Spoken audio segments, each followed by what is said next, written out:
If you spent years without hearing another human voice, how long before your mind began to fracture? At Pennsylvania's Eastern State Penitentiary, prisoners lived alone, ate alone, and walked alone, their only company the echo of their own footsteps.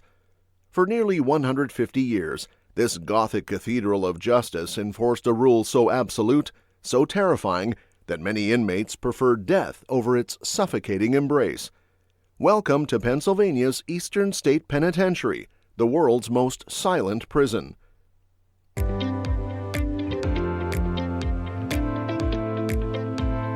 The revolutionary concept. When Eastern State Penitentiary opened its doors in 1829, it represented something the world had never seen before.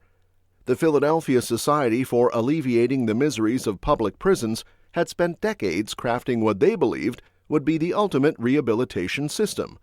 Rather than throwing criminals together in overcrowded dungeons where they could corrupt each other further, Eastern State would isolate each prisoner completely, body, mind, and soul. The architecture itself told the story of this radical philosophy. Cherry Hill, as locals called it, sprawled across 11 acres with 7 cell blocks radiating from a central hub like spokes on a wheel. This wagon wheel design wasn't just for efficiency, it was psychological warfare. Every cell was designed to house a single prisoner who would spend 23 hours a day in complete solitude, contemplating their crimes and hopefully finding redemption through reflection. Each cell measured exactly 8 feet by 12 feet, containing nothing but a fold-down bed, a simple toilet, and a small feeding slot in the door. Above each cell, a single skylight provided the only natural illumination, what the Quaker designers called the eye of God watching over the prisoner's moral transformation. The walls were thick enough to prevent any communication between inmates, creating a tomb-like silence that penetrated every corner of the facility. The system they created became known worldwide as the Pennsylvania System, and it attracted visitors from across the globe who came to witness this grand experiment in human psychology. Charles Dickens himself toured Eastern State in 1842, documenting what he saw with both fascination and growing horror. European dignitaries, prison reformers, and government officials all made pilgrimages to Philadelphia to study this revolutionary approach to criminal justice. But, as we'll discover, the silence that defined Eastern State would prove to be both its greatest innovation and its most devastating curse. From the moment an inmate entered Eastern State Penitentiary, their old identity ceased to exist. Guards placed black hoods over prisoners' heads during intake, ensuring they could never map the prison's layout or recognize fellow inmates. Each person received only a number. Their name became forbidden, their past erased, their future reduced to endless hours of crushing silence. The daily routine was methodically simple yet psychologically brutal. Prisoners woke at sunrise to complete darkness, as their cells had no windows except for that single skylight above. Breakfast arrived through the feeding slot without a word exchanged. The guards wore soft-soled shoes to maintain absolute quiet, communicating only through hand signals when inmates might overhear. For one precious hour each day, prisoners could exercise in individual outdoor yards attached to their cells. These narrow courtyards, barely 8 feet wide and 20 feet long, were surrounded by walls so high that inmates could see nothing but a small patch of sky above. Even here, complete isolation continued. No voices, no human contact, just the sound of their own footsteps echoing off stone walls. Work became the only connection to purpose that prisoners maintained. In their cells, inmates could weave, make shoes, or craft small items that the prison sold to support operations. Some learned to read using the single book allowed in their cell, always the Bible. The theory suggested that honest labor combined with spiritual reflection would gradually reform even the most hardened criminal. But the human mind wasn't designed for such extreme isolation. Within months, many prisoners began showing disturbing signs of psychological breakdown. Some talked to themselves constantly, others screamed into the silence until their voices gave out. A few began self-harm as their only means of feeling something real in their numbed existence. The reformers had created a system more terrifying than any physical torture, though they refused to acknowledge the mounting evidence of its devastating effects on the human psyche. Famous inmates and failed escapes.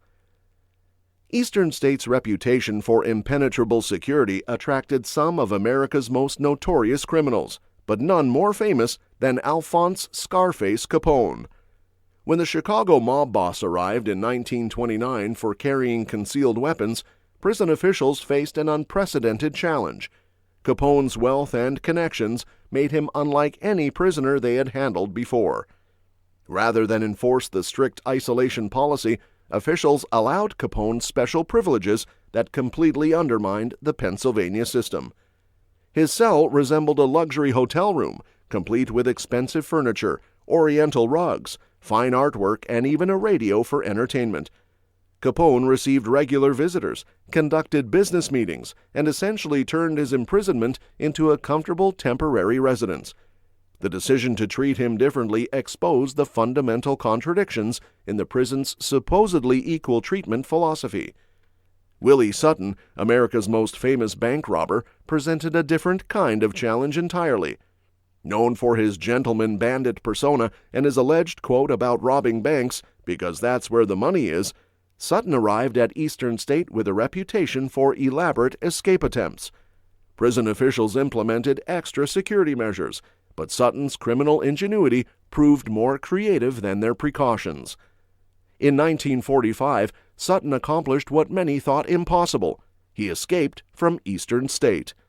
Working with 11 other inmates, he spent months carefully digging a tunnel from his cell beneath the prison walls. The group used makeshift tools and worked exclusively during periods when noise from prison operations would mask the sound of their excavation. They disposed of dirt by hiding it throughout the prison and emerged outside the walls during a shift change when guards were distracted. Sutton's escape exposed serious flaws in the prison's security system and damaged its reputation for being escape-proof. The incident marked a turning point for Eastern State, as officials realized that even the most carefully designed isolation system couldn't contain determined criminals who found ways to communicate and collaborate despite the silence. The age of absolute solitary confinement was beginning to crack under pressure. By the 1870s, mounting evidence revealed that Eastern State's grand experiment was failing catastrophically. Prison officials could no longer ignore the psychological devastation occurring within their walls. Medical reports documented alarming rates of mental breakdown among inmates, with many requiring transfer to insane asylums after serving their sentences. The suicide rate at Eastern State exceeded that of any other prison in America.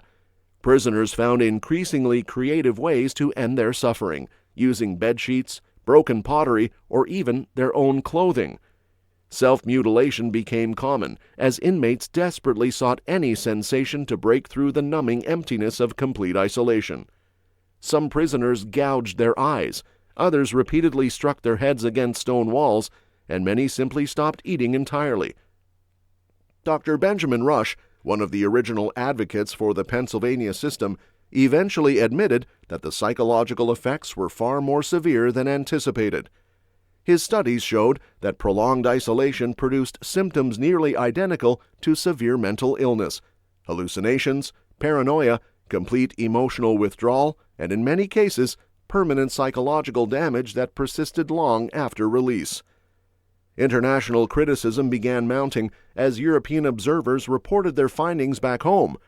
Charles Dickens wrote scathing accounts of his visit, describing the system as cruel and wrong, and arguing that the psychological torture inflicted was far worse than physical punishment. Other nations that had initially adopted similar systems began abandoning them after witnessing the destructive results. Prison overcrowding provided the final blow to the Pennsylvania system.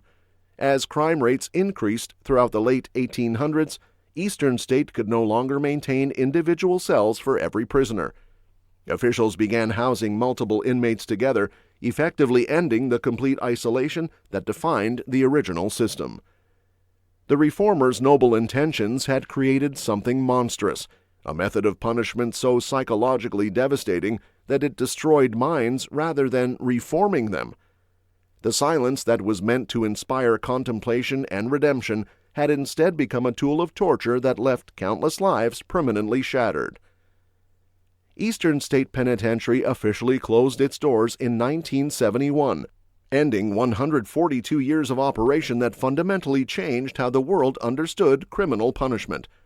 The facility had processed over 75,000 inmates during its existence, leaving behind a complex legacy that continues to influence modern correction systems worldwide. Today, the crumbling fortress stands as a haunting museum where visitors can walk through the same cells that once held America's most notorious criminals. The Pennsylvania system's influence extended far beyond Philadelphia's walls. Over 300 prisons worldwide adopted similar isolation-based approaches, spreading the concept across Europe, Asia, and South America. Though most eventually abandoned pure solitary confinement, elements of the system persist in modern maximum security facilities and administrative segregation units used today. Current debates about solitary confinement in American prisons directly trace back to Eastern States' legacy. Modern psychological research has confirmed what became apparent in those silent halls 150 years ago. Prolonged isolation causes severe mental health problems that often prove irreversible. But what do you think? Let us know in the comments. Thank you for watching. See you next video.